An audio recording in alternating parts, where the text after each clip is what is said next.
এখন স্বর্ণের ভরি কত? 2 লক্ষ টাকা। 2 লক্ষ থেকে কম বেশি, কিন্তু সেখানে আপনি একটা মানুষ আপনার কাছে যেখানে মানে এই ভরিতেই আপনি এত গ্রাম করে কম বেশি রাখতেছেন, বুঝতে পেরেছেন? যেটুকু দাম আপনি রাখতেছেন প্রতি ভরিতে 2000 টাকা করে তাকে বেশি দিতে হচ্ছে আপনাকে। আবার সে যখন আপনার কাছে কিনতেছে প্রতি ভরিতে 2000 টাকা করে কম দিতে হচ্ছে। সেই কারণে আপনাকে মোবাইল কোর্টে এখানে আমার যে শাস্তি আছে 2 ধারাতে আমার অনেক শাস্তি এবং এখানে জেল দেওয়ার সুযোগ আছে 4 বছর, দুটো মিলে। আপনাকে আমি জেল দিচ্ছি না, আপনি স্বর্ণের ব্যবসায়ী, আপনাকে আমি 1 লক্ষ টাকা জরিমানা করছি। আমার কোনো সুযোগ নাই এখানে যে আপনি মানুষকে এভাবে ঠকাবেন।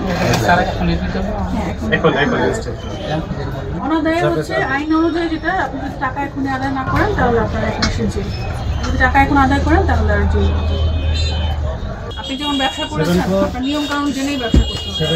আপনার এটা বলার সুযোগ নাই একটা মেশিনে একদম এক্সাক্ট 0.10 গ্রাম বেশি, একটা মেশিনে 0.10 গ্রাম কম, এটা আপনার বলার এখন কোনো সুযোগ নাই।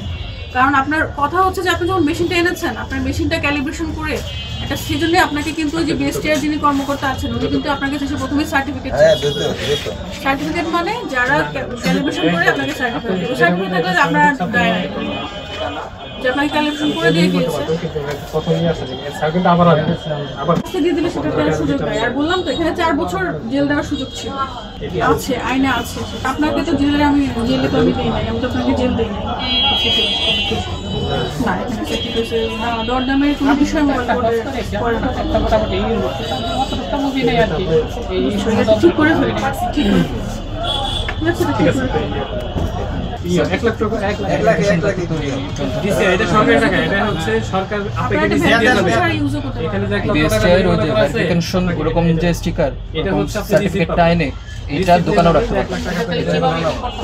এটা এখন আপনি জিএসটি গাজীপুরে যাবেন, এটার মডেল নাম্বার সব দিবেন, কাগজপত্র দিবেন, লাগলে এটা নিয়ে যাবেন। ঠিক আছে, হ্যাঁ ওইটা যেভাবে করছেন একইভাবে।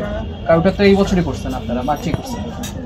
হ্যাঁ এই যে মার্চে করা, তাহলে তো আপনারা জানেন 1 মাস ধরে আনছেন ওই স্টিকার ব্যতীত এই মেশিনটাই আপনার দোকানে থাকার কথা।